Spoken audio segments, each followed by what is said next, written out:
Well, you weren't expecting this, were you?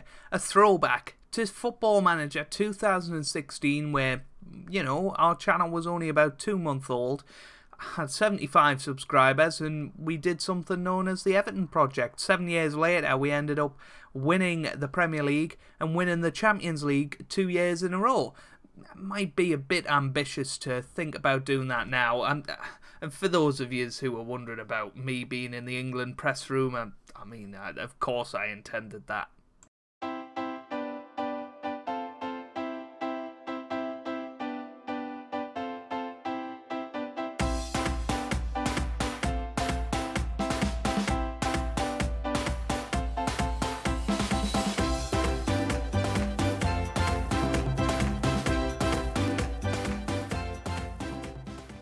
Hey guys, and welcome back to some more Football Manager 2018 and part 1 of season 16 of the Journeyman with our brand new club, Everton. Now, I wasn't expecting that over the summer. Obviously, after the Euros, we had, you know, a lot of time with Southampton preparing them for this season.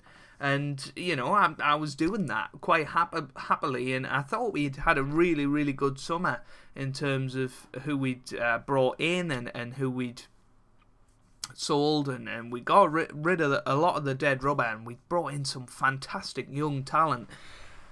But on deadline day, and you can see by Southampton still having the job vacancy, it was literally 2 days ago in game, I got offered the Everton job. We had about 3 hours left of the transfer window, and I needed an attacking midfielder and I needed a striker. So what do?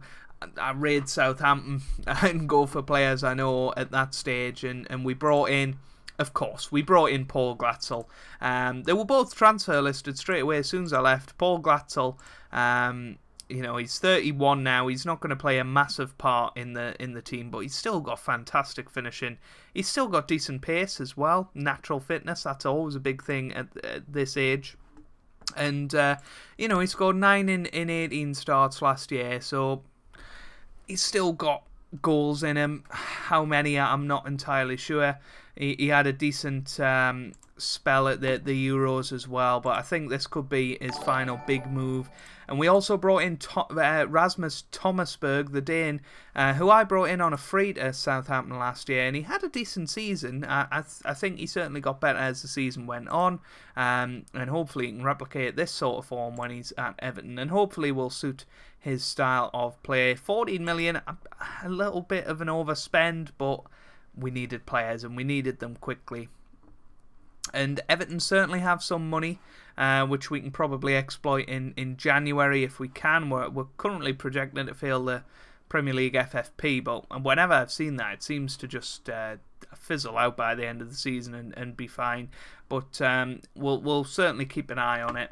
But yeah, we're at Everton, and they've had a very interesting last few years. Obviously, they got to the Europa League final. If you remember, we declared interest in the Everton job a few episodes ago. They got to the Europa League final, but unfortunately, they lost to Villarreal. And they've had many, many good years in the Premier League, 4th being the best that they've finished. But last year, for some reason, it must have been the Europa League campaign that just sucked the life out of their campaign. They finished 16th, lucky not to get relegated in the end. But, you know, I think we should be able to hopefully get them back into this top 10. I think they've got more potential to succeed than Southampton did. So that's why I've took the decision that I did. So we're going to be playing a fairly similar style to what we did at Southampton, but I've dropped back a player into defensive midfield and sort of moved him right, if you like. So we're going for a little bit of an asymmetric formation. We're going to be attacking, we're going to be structured. Certainly in the start of this season, we're going to try and play good football, good attacking football. And if it doesn't work, it doesn't work, and we'll move to plan B. But I am only expected to get mid-table, I think, this year, so I think that should be easily achievable with the squad. We'll meet them as they go along. I know as much of the players as you do. I've only been in the club 2 days. I haven't even sorted out which staff members I want to keep and stuff like that yet. So we're certainly in a period of transition. I'm not expecting any instant results, but you never know with these things. We might start with a bang, and hopefully we'll manage to beat Burnley tonight. That is the goal, at least. We'll keep an eye on Southampton as well. They're playing Crystal Palace away from home, so that's quite a tough one for them at the start of the season. Crystal Palace, oh, they've scored. Magomedov has put them ahead. Not much happening in this game, but we do seem to be on top. We've had 60% of the possession. We're pushing forward quite nicely as well. Looking good so far, it has to be said. Coming up to half-time. Who hasn't been playing well? I mean, nobody's had a terrible game so far, so I think we'll give it 10-15 minutes. We have been the better team. Burnley were promoted last year, so this is the sort of game we need to be winning early on in the season to try and give us a little bit of momentum. Jacobs has missed. Hold on, is that Lucas Jacobs? Wow, he's playing in the first team. Obviously, we brought him up from the under-23s last year, and well, straight into the caretaker manager's side. I think he's our old assistant manager who's sort of took over the interim job.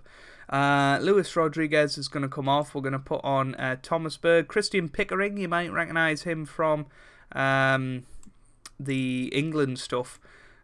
He's actually an Everton player, so hopefully we can work well with him. The one thing about Everton, they don't have a lot of English talent, which is a problem for sort of the registration regulations, but it's fine. It's fine. We'll just deal with it. We'll phase out the dead wood over the season as we did with Southampton, and we'll push on.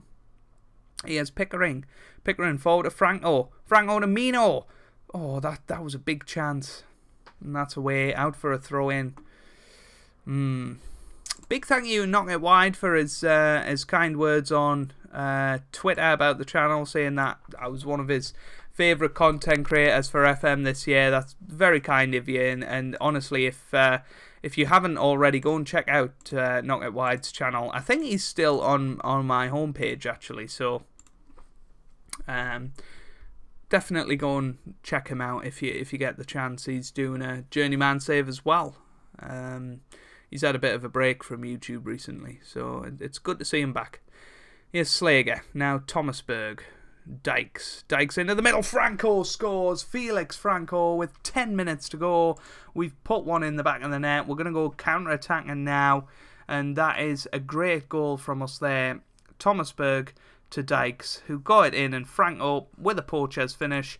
That'll do. 10 minutes to go. We're 1-0 up. And, I mean, look at these stats. We have been dominant in this game. It's a shame that we haven't put more in the back of the net. But, you know, we've got 3 points out of it, hopefully.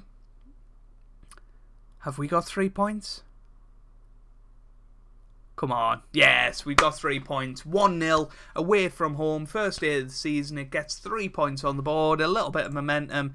And, you know, it gives us a chance to maybe have a week with them or so. Get them to know us and the way we play. And hopefully things will be good the next time you see us. If you have enjoyed that, then make sure you leave a like down below. It really does help me out. It means a lot to me as well. Subscribe to the channel if you would like to see more. And I hope you guys are having a wonderful day. Thanks for watching, and goodbye.